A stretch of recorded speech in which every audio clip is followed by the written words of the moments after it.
Sa mga bags, nawiwili ang maraming kababaihan. At kasama siyempre, si beatmate Monica dyan. Kaya naman, willing-willing siyang ikutin ng isang kakaibang tirahan na punong-puno ng mga bags na naggagandahan. Para sa ating mga girls, di lang kapaki-pakinabang ang bags. Kaakit-akit din silang tingnan. At sa paglipas ng panahon, naging status symbol na ang mga ito. Aminin man natin o hindi, ang labanan ngayon pagdating sa bags, pagandahan, pasosyalan, at pamahalan.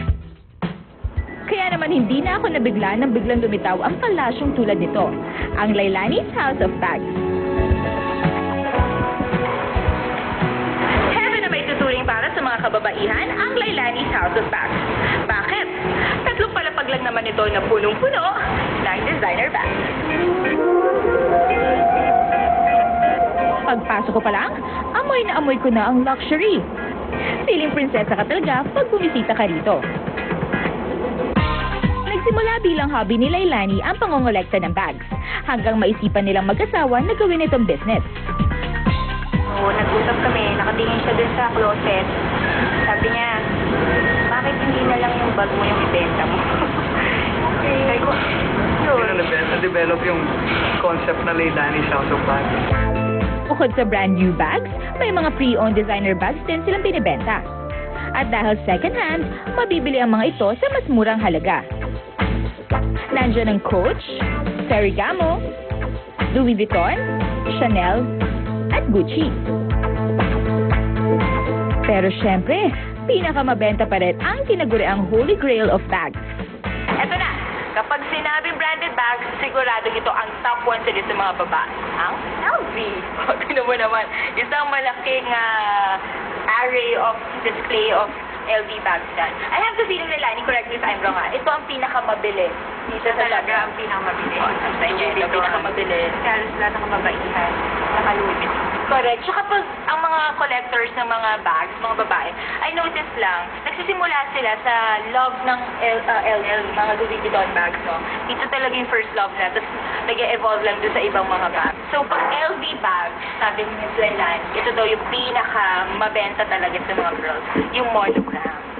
Ito yung parang classic look ng LV, no? And karamihan talaga, pag nakita nyo, yun yung mga collectors, sigurado meron sila at least one piece of that.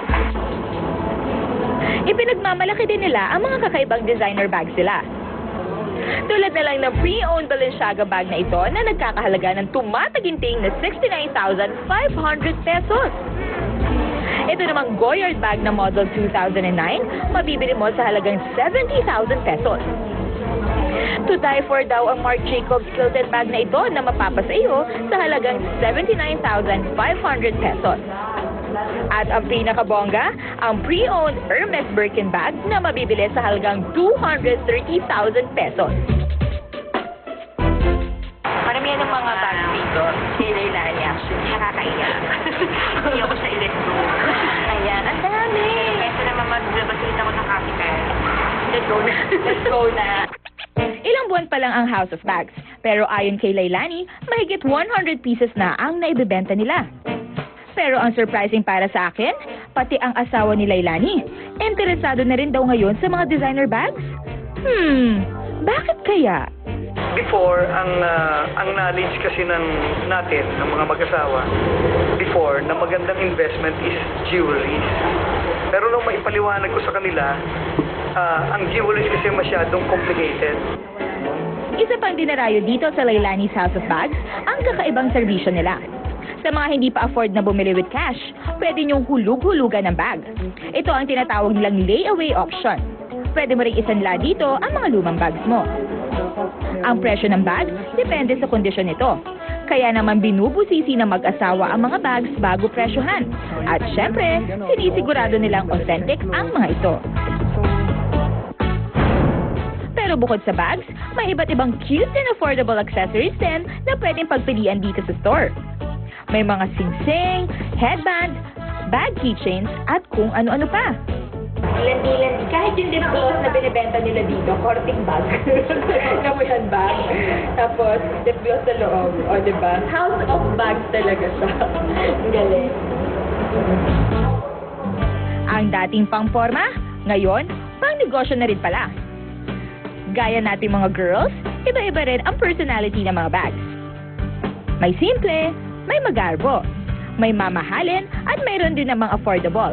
Kaya kahit anumang bag ang piliin natin bitbitin, ang mahalaga, you carry it with confidence.